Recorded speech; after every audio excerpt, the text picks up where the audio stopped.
ये जो शहादत गाहे, ये जो शहादत गाहे, उल्फत में कदम रखना,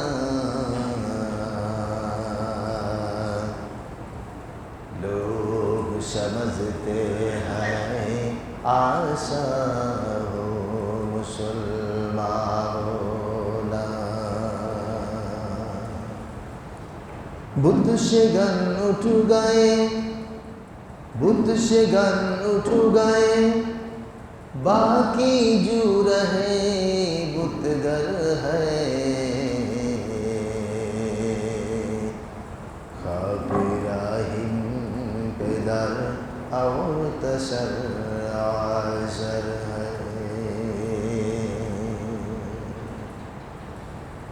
सुब्हानल्लाहि व बिहम्दिही सुब्हानल्लाहिल अज़ीम। सुब्हानल्लाह अल्हम्दुलिल्लाह ला इलाहा इल्लल्लाह। सुब्हानल्लाह अल्हम्दुलिल्लाह ला इलाहा इल्लल्लाह। सुब्हानल्लाह अल्हम्दुलिल्लाह ला इलाहा इल्लल्लाह। स्रष्टार तारीफ সেই মহান রবের পয়গাম, সে মহান রবের রেজাবন্দি। তার কারণ তিনি হচ্ছেন আল্লাযী খালাকাল খালকা, সৃষ্টির স্রষ্টা, বাদিউস সামাওয়াতি ওয়াল আরদ। তিনি হচ্ছেন সৃষ্টির রূপকার। আকাশ এবং জমিন যখন ছিল না এবং এর মধ্যবর্তী জীব জন্তু গৃহ উদ্ভিদ লতা পাতা যত কিছু ডিজাইন সব কিছুর স্ট্রাকচার অবকাঠামো তিনি তৈরি করেছেন। যিনি আমাদেরকে সুস্থ রেখেছেন, মসজিদে এসে তার দরবারে চেষ্টা করার সুযোগ করে দিয়েছেন, ওই মহান রবের দরবারে শুকরিয়া আদায় করছি, বলি আলহামদুলিল্লাহ। অতঃপর লক্ষ কোটি দুরূদ এবং তাসলিমাত সেই মহামানবের প্রতি, যিনি হচ্ছেন আখিরিজ জামানার পয়গম্বর, ইমামুল আম্বিয়া, খাতামুন নবী, ইমামুল মুরসালিন, নবী সম্রাট। সেই নবীর প্রতি বর্ষিত হোক দুরূদ এবং তাসলিমাত। আমরা সংক্ষেপে বলি আল্লাহুম্মা সাল্লি আলাইহি। মুসল্লিয়ান ইকরাম, দিনের পর সপ্তাহ আসতেছে, এরপরে মাস চলে আসতেছে, বছর চলে আসতেছে, বসন্ত যায়, শীতকাল চলে যায়, বসন্ত আসে, সময়ের আবর্তনে বর্ষাকাল, বিভিন্ন ঋতুতে মানুষের জীবনে প্রারম্ভিক ঘুরপাক খায়। কিন্তু সময়ের চক্রগুলি বারবার ফিরে আসলেও মানুষের জীবনের যে সময়টি চলে যাচ্ছে, আমাদের জীবন থেকে যে বয়সটি হারিয়ে যাচ্ছে, সেটি আর কোনোদিন ফিরে আসবে না, কোনোদিন আর ফিরে পাবো না। আজকের যে কৈশোর, আগামী দিনের সেই যৌবন, আহা, দেখতে দেখতে কখন যে 40টি বছর চলে গেছে, 50 বছর হয়ে গেল, চুল দাড়ি পেকে গেল। কিন্তু বসন্তকাল ফিরে আসে, বর্ষাকাল ফিরে আসে, আমাদের জীবনের সেই যৌবন আর ফিরে আসবে না। শুধু এখানে শেষ নয়, আল্লাহ পাক আমাদেরকে যে নিয়ামতগুলি দিয়েছেন, এর যথাযথ ব্যবহার হয়েছে কিনা তারও একটা ফিরিস্তি, এর একটা ব্যালেন্স শিট, একটা হিসাব আল্লাহর দরবারে দিতে হবে। ইন্না সামা ওয়াল বাসার ওয়াল ফুয়াদা কুল্লু উলাইকা হুম আনহু মাসউলা। এই যে সময় তোমাকে হাঁটি হাঁটি পা করে আমি সেই সব থেকে খেলাধুলার মধ্য দিয়ে বড় করে দিলাম, এক পর্যায়ে তোমাকে আমি স্বাবলম্বী করেছি, শক্তি দিয়েছি, সামর্থ্য দিয়েছি, জ্ঞান দিয়েছি, বুদ্ধি দিয়েছি।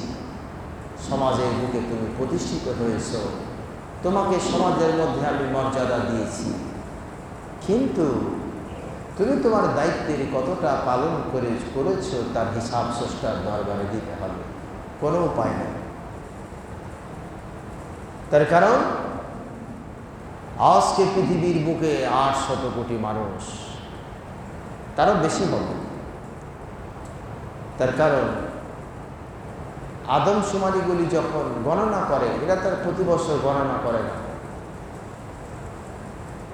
এরা যে গণনাগুলি করতেছে, কাউন্টেবল যে প্রোগ্রামগুলি, একবার আদমশুমারি শেষ করতে পৃথিবীর কয়েকটা বছর চলে গেল। এর মধ্যে কতগুলি শিশু, প্রায় প্রতিদিনই 1 লক্ষের উপরে শিশু পৃথিবীর বুকে জন্মগ্রহণ করে, কয়েক % মারা যায়। সুতরাং 800 কোটি মানুষের স্ট্যাটিস্টিক্স ডাটা, এটা সঠিক মানুষের কাছে নাই। আল্লাহু আ'লাম। তার বিশ্ব ব্রহ্মাণ্ড আল্লাহ পাক তার সৃষ্টি জগৎকে সৃষ্টি করে মানুষের কল্যাণে সবগুলিকে সৃষ্টি করেছেন, অধীনস্থ করে দিয়েছেন। এই মানুষগুলি পৃথিবীর লৌহ খনিজ সম্পদ, লৌহগুলিকে রিফাইন করে লৌহায় পরিণত করে পৃথিবীর বড় বড় অট্টালিকা, বড় বড় অবকাঠামোগুলি তৈরি করেছে, যে লোহা ছাড়া আদৌ সম্ভব নয়। অথচ মহাগ্রন্থ আল কোরআনের মধ্যে আল্লাহ লৌহা নামে একটা সূরা দিয়েছেন, সূরা হাদীদ। এর মানে হচ্ছে লোহা। তো লোহা মানে কি? কঠিন যে পদার্থ। আজ থেকে 1000 বছর পূর্বে লোহা বলতে বোঝানো হয়েছিল কঠিন পদার্থ, এখন তা নয়। এখন হচ্ছে লোহা মৌলিকত্বের ক্ষুদ্র কণা, অণু পরমাণু বিভাজন দিয়ে পারমাণবিক তত্ত্বে, হাইড্রোজেন তত্ত্বে গিয়ে লোহা পৌঁছে গেছে। সুবহানাল্লাহ। একদিকে যেমন মানুষের মানবতার মহান কল্যাণ সাধন করা হচ্ছে, অন্যদিকে বিশ্ব মানবতাকে নিমেষের মধ্যে ধ্বংস করার জন্য চক্রান্ত চলতেছে। আজকে পৃথিবীর বিজ্ঞানের যুগে উন্নত বড় বড় রাষ্ট্রগুলির কাছে যেই পরিমাণ পারমাণবিক হাইড্রোজেন বোমাগুলি মজুদ আছে, একটা দেশে পুরোটা নাই, কিছুটা অংশের পারমাণবিক বিস্ফোরণ দিয়ে এই পৃথিবীকে নিমেষের মধ্যে মানচিত্র থেকে হারিয়ে দেওয়া সম্ভব। এত বড় বিজ্ঞানকে শিখাইল। আর আল্লাহ পাক বলতেছেন, বাদিউস সামাওয়াতি ওয়াল আরদ, হুয়াল্লাযী খালাকা লাকুম মা ফিল আরদি জামিআন সুম্মা ইসতাওয়া ইলাস সামাই ফাসাওয়াহুন্না সাবআ সামাওয়াত ওয়া হুয়া বিকুল্লি শাইইন আলীম। আল্লাহ রাব্বুল আলামিন বলেন, আকাশ এবং জমিনের বুকে, আসমান এবং জমিনের মধ্যে যা কিছু আছে সবগুলিকে আমি আল্লাহ রাব্বুল আলামিন মানুষের কল্যাণের জন্য তৈরি করে দিলাম, মানবতার অধীনস্থ করে দিলাম। সুম্মা ইসতাওয়া ইলাস সামাই ফাসাওয়াহুন্না সাবআ সামাওয়াত, এরপরে আমি আল্লাহ রাব্বুল আলামিন আকাশের প্রতি মনোসংযোগ করলাম, আর আকাশকে একটি একটি করে সপ্ত স্তরে সন্নিবেশিত করে দিলাম। ওয়া হুয়া আলা কুল্লি শাইইন আলীম। সূরাতুল বাকারা। মানব তত্ত্বের ইতিহাস, প্রাগৈতিহাসিক থেকে বৈজ্ঞানিক ফর্মুলার ইতিহাসগুলি আল্লাহ পাক মহাগ্রন্থ আল কোরআনে তুলে ধরছেন। আফালা ইয়াতাদাব্বারুনাল কুরআন আম আলা কুলুবিন আকফালুহা, লোকেরা কি গভীরভাবে কোরআন পড়ে না, গভীরভাবে চিন্তা ভাবনা করে না, নাকি অন্তরে তালা লেগে আছে? আম আকফালুহা, আল্লাহ পাক বলতেছেন এরা গভীরভাবে চিন্তা ভাবনা গবেষণা করে কোরআন পড়ে না, এদের অন্তরে তালা লেগে আছে। ইন্না আরদনাল আমানাতা আলাস সামাওয়াতি ওয়াল আরজি ওয়াল জিবাল ফাআবাইনা ইয়াহমিলনাহা ওয়া আসফাকনা মিনহা ওয়া হামালাহাল ইনসান وكان الإنسان كفورا إنه كان ظلوما جهولا আল্লাহ রাব্বুল আলামিন বলেন, বিশ্ব মানবতার মুক্তির জন্য, বিশ্ব মানবতাকে সুখ সমৃদ্ধির মধ্য দিয়ে পরিচালিত করার জন্য, শান্তির মধ্যে পরিচালিত করার জন্য, আর পরকালীন জীবনে মুক্তি দিয়ে অনন্ত অসীম জান্নাতে দেওয়ার জন্য আমি আল্লাহ রাব্বুল আলামিন মানুষের প্রতি একটা আমানত, আমানত বলতে এখানে কিতাব কোরআন বোঝানো হয়েছে। এই যে আমানত কিতাব দিয়েছি, এই কিতাব যখন আমি কোনো পাহাড়ের উপর দিতে চেয়েছিলাম, আমি আসমানকে দিতে চেয়েছিলাম, আমি জামিনকে দিতে চেয়েছিলাম, কিন্তু আসমান অপরাগতা স্বীকার করেছে, পাহাড় ওইটি দায়িত্ব নিতে চায় নাই, আর জামিন ওইটি দায়িত্ব নিতে চায় নাই। তারা থরথর করে কেঁপে উঠেছে, আর তারা সবাই আল্লাহর কাছে অপরাগতা স্বীকার করেছে। আল্লাহ রাব্বুল আলামিন বলেন, এরপরে আমি আল্লাহ রাব্বুল আলামিন মানুষদের প্রতি যখন এই কিতাব নাজিল করলাম, মানুষেরা এই কিতাবকে গ্রহণ করেছে। আল্লাহ পাক বলতেছেন, আসলে মানুষেরা জুলুম প্রকৃতির, অন্যায়কারী প্রকৃতির হয়ে থাকে। সুবহানাল্লাহ। এই আয়াতগুলির ব্যাখ্যা, এর তাফসীর, সুবহানাল্লাহ। মনে হয় আল্লাহ তুমি এক একটা বিশ্ববিদ্যালয়ের কি এক একটা বিশ্ববিদ্যালয় প্রতিষ্ঠা করেছে এক একটা আয়াতের প্রতি।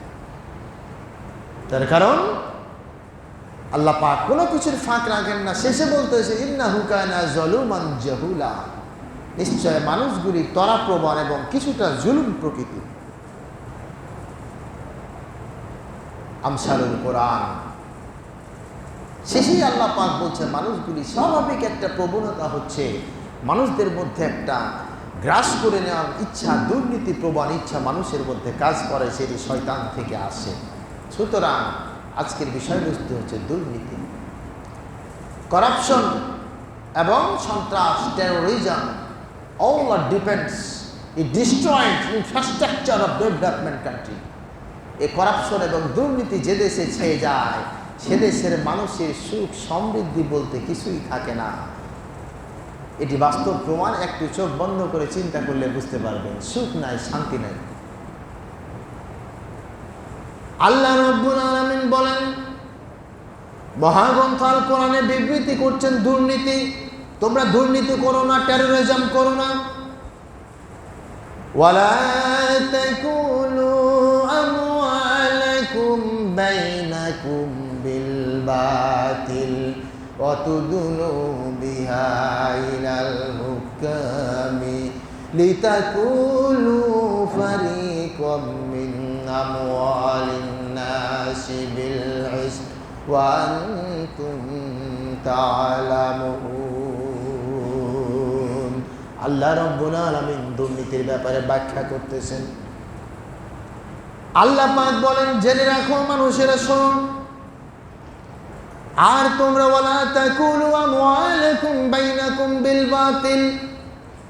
আল্লাহ পাক বলছেন, মানুষেরা শোনো, যখন তোমরা দায়িত্বের মধ্যে চলে যাও, কোনো দায়িত্বের মধ্যে পড়ে যাও, তখন তোমরা একে অপরের সম্পদগুলি ভোগ করবা না, একে অপরের সম্পদগুলি গ্রাস করবা না। আর আত্মসাৎ করার জন্য, অবৈধ উপার্জন করার জন্য, কোনো কিছুকে কুক্ষিগত করার জন্য জেনে শুনে আত্মসাৎ করার উদ্দেশ্যে জনগণের সামান্য পরিমাণ অংশ শাসন কর্তৃপক্ষের হাতে তুলে দিও না। আল্লাহ রাব্বুল আলামিন ওয়ান্তুম বিলিস, আল্লাহ পাক তোমাদেরকে সদুপদেশ দিচ্ছেন, যাতে করে তোমরা সদুপদেশ গ্রহণ করতে পারো। আল্লাহ পাক এই আয়াতগুলিতে আল্লাহ পাক বুঝাই দিচ্ছেন, হে মানুষ, সাবধান। 800 কোটি মানুষ যদি পৃথিবীতে থাকে, 850 কোটি মানুষের খাদ্যের ব্যবস্থা আল্লাহ করেছেন কিনা বলুন তো? কথা বলবেন, বলেছেন? তো পৃথিবীর কিছু মানুষ না খেয়ে থাকে, এটা তো জানেন, তাই না? একবেলা দুবেলা না খেয়ে থাকে। এখন তো সিরিয়া ফিলিস্তিন, আহারে, সেদিন বুক ফেটে কান্না, ফিলিস্তিনের একটা মসজিদে বোমা মেরে ইসরায়েল উড়াই দিছে। ভাঙ্গা মসজিদে ইমাম সাহেব যিনি খতিব বক্তৃতা দিচ্ছেন, পরনে কাপড় নাই, একটা ছিঁড়া পায়জামা পরে একটা শুধু চাদর ঝুলায় দিয়ে পেটে পাথর বেঁধে তিনি খুতবা দিচ্ছেন। সুবহানাল্লাহ, সোশ্যাল মিডিয়াতে দেখেছেন। বড় কষ্ট লাগে। আহা, এর কারণটা কি? ইন্না কুল্লা শাইইন খলাকনা বিকদারিন লাআল্লাকুম তাযাক্কারুন। আল্লাহ পাক বলছেন, আমি প্রত্যেকটি ভূখণ্ডে, পৃথিবীর প্রান্তে প্রান্ত থেকে ওই প্রান্ত, প্রত্যেকটি ভূখণ্ডে, জনপদে, হোক সেটি নাতিশীতোষ্ণ অঞ্চল, হোক সেটি বরফ অঞ্চল, হোক সেটি মরুভূমির অঞ্চল, পাহাড় পর্বত অঞ্চল, প্রত্যেকটি ভূখণ্ডে যেই পরিমাণ সৃষ্টিজীব বসবাস করে, আমি আল্লাহ পাক সেই সৃষ্টিজীব পৃথিবীতে আসার পূর্বেই তার খাদ্যের ব্যবস্থা করে রেখেছি। সুবহানাল্লাহ। এরপরও পৃথিবীর মানুষগুলি না খেয়ে কেন থাকে? আহা, বড়ই কষ্ট। কারণটা কি? কোরআন কি বলে? আল্লাহ পাক বলছেন, তুমি একে অপরের সম্পদকে গ্রাস করবা না। আল্লাহর নবী, খন্দকের যুদ্ধ চলতেছে, খন্দকের খনন কাজ চলতেছে। 10 ফিট 15 ফিট গভীর, 30 ফিট চওড়া, 3 মাইল লম্বা। প্রত্যেক 10 ফিট অন্তর অন্তর 1-3 জন সাহাবীকে ভাগ করে দিয়েছেন। তারা 10 ফিট খনন কাজ সম্পাদন করবে। ওই সময় মদিনায় বড় অভাব, মদিনায় বড় অভাব চলতেছে, মানুষের খাবারের বড় অভাব।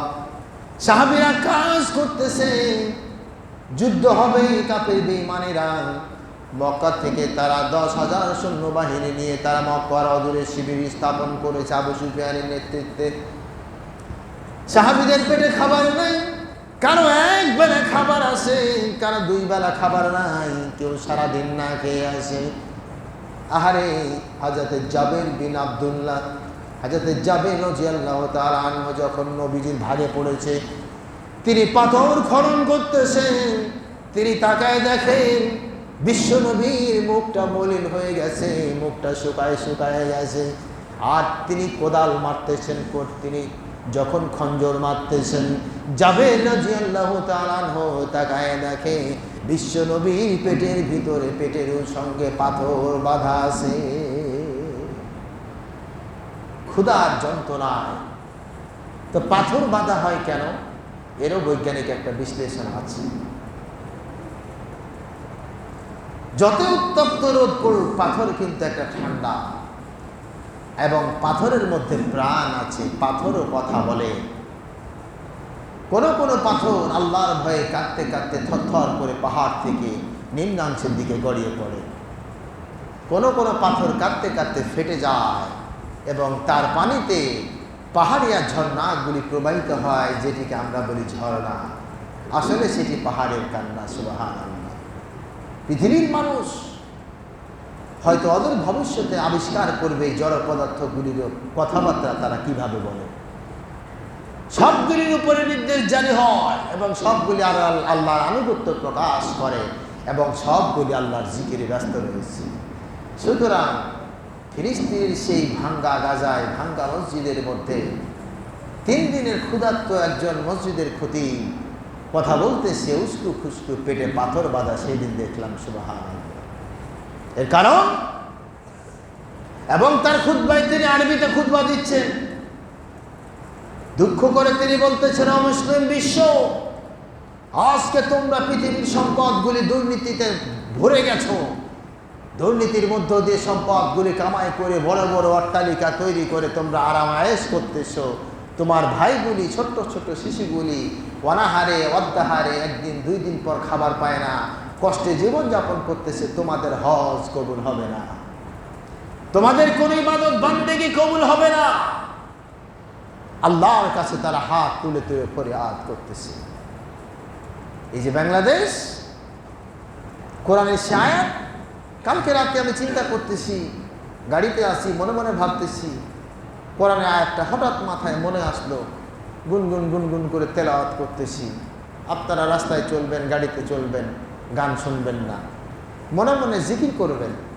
গুনগুন করে জিকির করতে থাকবেন। তার কারণ আপনার প্রতিটি কদমের জিকিরগুলি আল্লাহর দরবারে সেদিন সাক্ষ্য দিবে।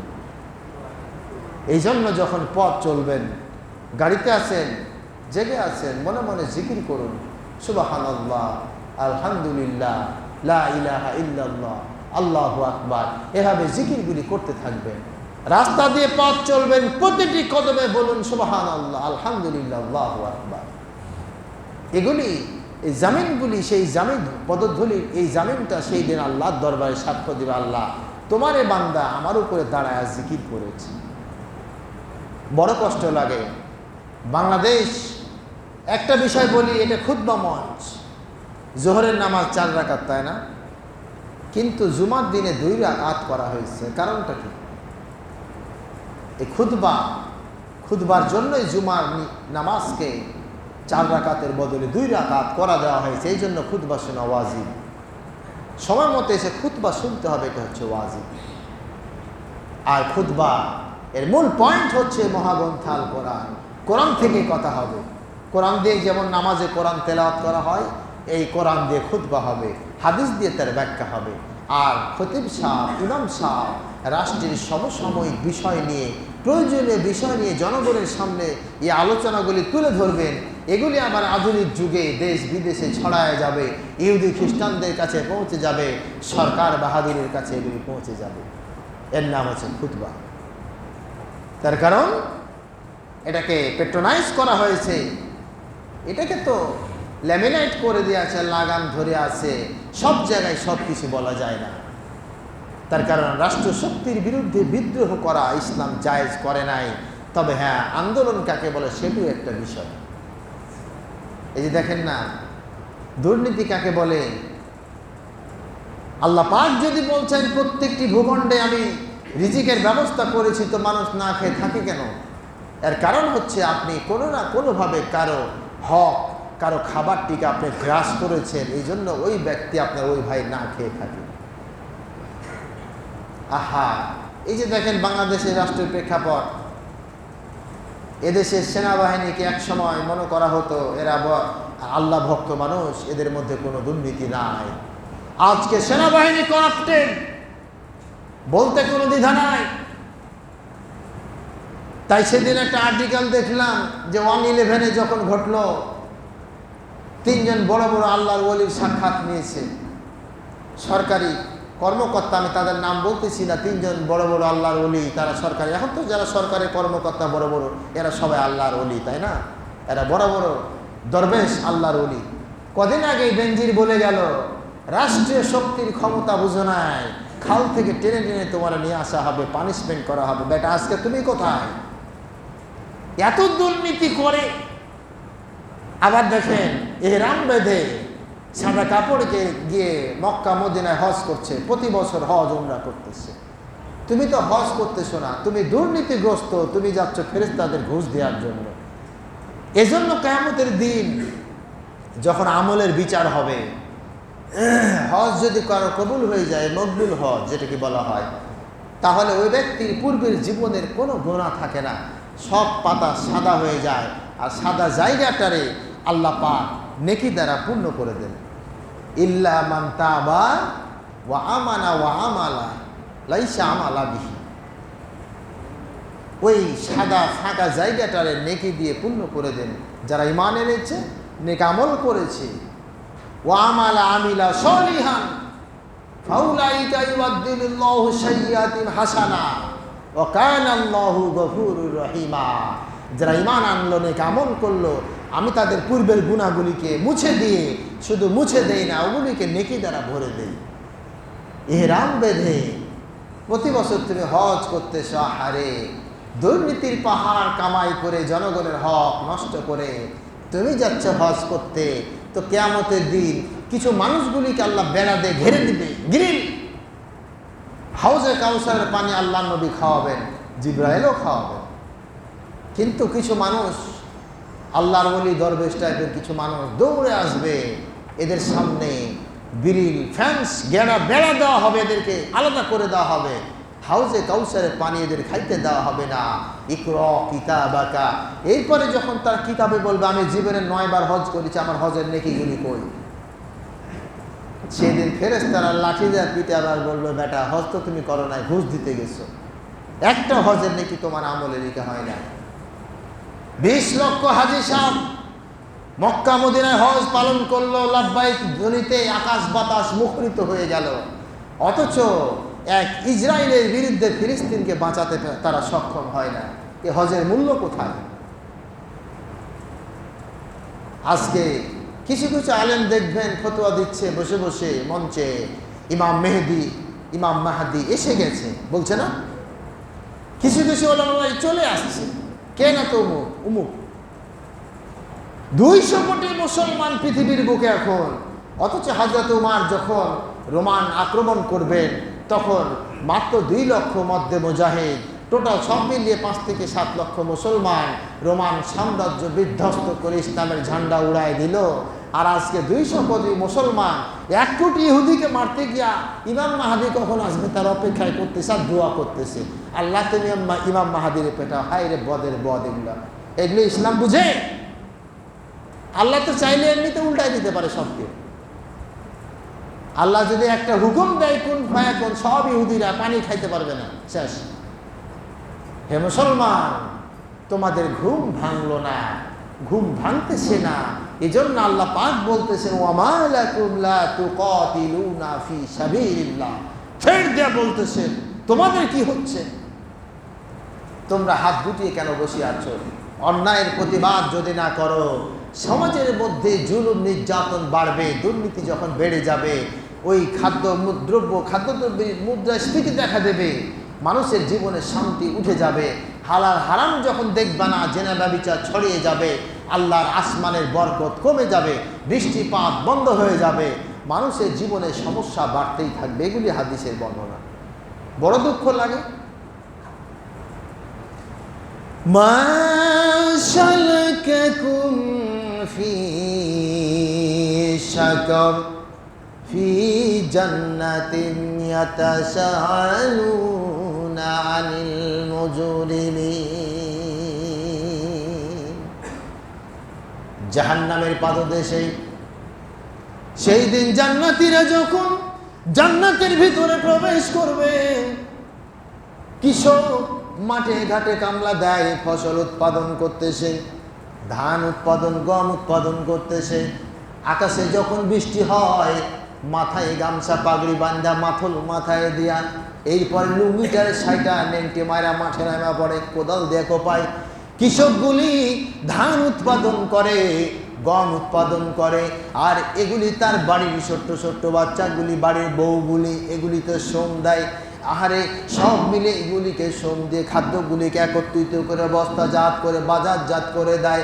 অমিয়া মাথার ঘাম পায়ে ফেলে একজন কৃষক খাদ্যের উৎপাদনে ব্যস্ত রয়েছে, সারা বছর খাদ্যের উৎপাদন করতেছে, আর ওই কৃষকের খাদ্যগুলি তোমরা গোদামজাত করে, তোমরা কৃত্রিম সংকট করে, দুর্নীতি করে, তোমরা খাদ্যের দ্রব্যের দাম বাড়ায় ওই উৎপাদিত কৃষকের গুলিকে তোমরা খাদ্য থেকে বঞ্চিত করো। আফালা ইয়াতাদাব্বারুনাল কুরআন আফালা তাকিলুন। তোমাদের কি লজ্জা শরম নাই? এর ব্যাখ্যা হচ্ছে, এর অর্থ আরবি তাকিলুন, তোমাদের আক্কেল। এর বাংলা ব্যাখ্যা হচ্ছে তোমাদের কি লজ্জা না? আমরা বলি না কোনো কিছু ভুল করেছে, শিখাই দেওয়ার পরে ভুল করতেছে, তোর কি লজ্জা শরম কিচ্ছু না? এই কাজটা করতেছিস, হায় হায় রে, তুমি কাকে বঞ্চিত করো? বাংলাদেশের এই যে কৃষিকাজ যারা করে খায়, এদের দেখবেন ম্যাক্সিমাম কৃষকের জীবনের উন্নতি নাই, এজন্য অনেকে কৃষিকাজ বাদ দিয়ে দিচ্ছে। কিন্তু আল্লাহ পাক তার সৃষ্টি জগৎকে ঠিক রাখার জন্য কোনো কোনো বান্দার কান ধরে কয় কৃষিকাজ করে। তবে সময় আসতেছে, আজকে কৃষিকাজ পৃথিবীর আদি পেশা হচ্ছে কৃষিকাজ। হাওয়া আলাইহিস সালাম আর আদম আলাইহিস সালাম যখন এসেছিলেন, মানুষেরা তো বনে জঙ্গলে গিয়ে ফলমূল এবং পশুগুলিকে শিকার করেছে, কিন্তু নারীরাই প্রথমে পৃথিবীর বুকে কৃষিকাজের আবাদ করেছে। অদূর ভবিষ্যতে হয়তো 100 বছর লাগতে পারে, কৃষিকাজ হবে পৃথিবীর বুকে সবচেয়ে উন্নত মানের পেশা। তার কারণ বর্তমান পৃথিবীর বুকে মাল্টিমিডিয়া কোম্পানিগুলি, ইহুদি সাইনাপগুলি, খাল বিল, প্রত্যন্ত অঞ্চল, হাওর, এগুলি তারা কিনে রাখতেছে। তার কারণ নবীজি সে হাদিস তারা বুঝে, তোমরা শহরে বসবাস করো, অট্টালিকায় বসবাস করো, কিন্তু সেই তেপান্তরে গ্রামে গঞ্জে তোমাদের জীবিকার একটা ব্যবস্থা রেখে দাও। আপনার ঢাকার বুকে 30 তলা বিল্ডিং 5টা আছে, একটা বোমা পড়ে কাত হয়ে গেছে সব, কেউ বিল্ডিংয়ে থাকবে? কেউ থাকবে না। আপনি বিল্ডিংটা ভেঙে আরেকটা করতেও পারবেন না। এই জন্য পৃথিবীর বুকে যখন মহাদুর্যোগ শুরু হবে, সর্বপ্রথম শহরের মানুষগুলি না খেয়ে মরবে, আর গ্রামের মানুষগুলি হাল চাষ করবে, কোদাল কোপাবে, তার খাদ্যের ব্যবস্থা হয়ে যাবে। এবং ওই অচিরে বিজ্ঞানীরা বলতেছে, বিশেষজ্ঞরা বলতেছে, আগামী শতাব্দীতে পৃথিবীর বুকে সবচাইতে লাভজনক ব্যবসা প্রতিষ্ঠান হয়ে দাঁড়াবে কৃষিকাজ। এই যে দেখেন না এখন ধান কত মন বলেন তো? এখন ধানের অনেক বাগানগুলি, আম বাগানগুলি কেটে ফেলতেছে সব। এই লাইনে যাবেন আপনি, এখান থেকে নওগাঁ পর্যন্ত চলে যাবেন, 2 ধারে অসংখ্য আম বাগান আবার কাটতেছে। তার কারণ ওরা বলতেছে আম বাগানের চাইতে আমাদের ধান, গম, এগুলি রবি শস্য, এগুলিতে আমাদের প্রফিট বেশি হচ্ছে। সুবহানাল্লাহ। ওয়ালতাকুম মিনকুম উম্মাতুন ইয়াদউনা ইলাল খায়রি তা'মুরুনা বিল মারুফি ওয়া তানহাউনা আনিল মুনকার। আল্লাহ রাব্বুল আলামিন বলেন তা'মুরুনা বিল মারুফ, আল্লাহ পাক বলছেন তোমাদের মধ্যে এমন একটা গোষ্ঠী থাকবে, এমন একটা দল থাকবে, যারা মানুষদেরকে ভালো কাজ করার নির্দেশ দেবে, আদেশ করবে, অন্যায় থেকে প্রতিরোধ করবে, প্রতিবাদ করবে। আর এই দলটি হচ্ছে আল্লাহ পাকের নৈকট্যবাদী দল, যারা অন্যায়কে প্রতিবাদ করবে। এখন রাষ্ট্র শক্তির মধ্যে আপনি লক্ষ্য করে যদি দেখেন, এই আয়াতের ব্যাখ্যা হচ্ছে তোমাদের পুলিশ প্রশাসন, এই দলটি হচ্ছে পুলিশ প্রশাসন। পুলিশ, আজকে পুলিশরাও দুর্নীতিগ্রস্ত, তাই না? এই যে দেখেন এক একজনের দুর্নীতি, হাই হাই রে। সেদিন যে ওই যে দুর্নীতি দেখছেন, একটা খাসি কিনছে 15 লাখ টাকা দিয়ে, তাই না? 15 লাখ টাকার একটা খাসি।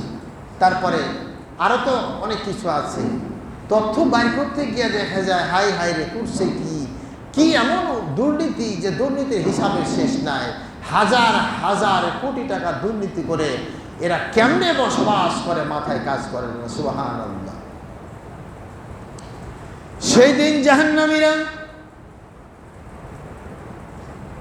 মা সালাকাকুম ফি সাকার, সাকার নামক জাহান্নামের দক্ষিণ গেটে ওরা যখন ভিড় করবে, ফেরেশতাগুলো এদেরকে পিটায়া যখন অজরিয়া দুরিবুনা উজুহাহুম, এদের মুখমণ্ডলে আঘাত করবে, আর এদের পিছনে পৃষ্ঠদেশে আঘাত করবে।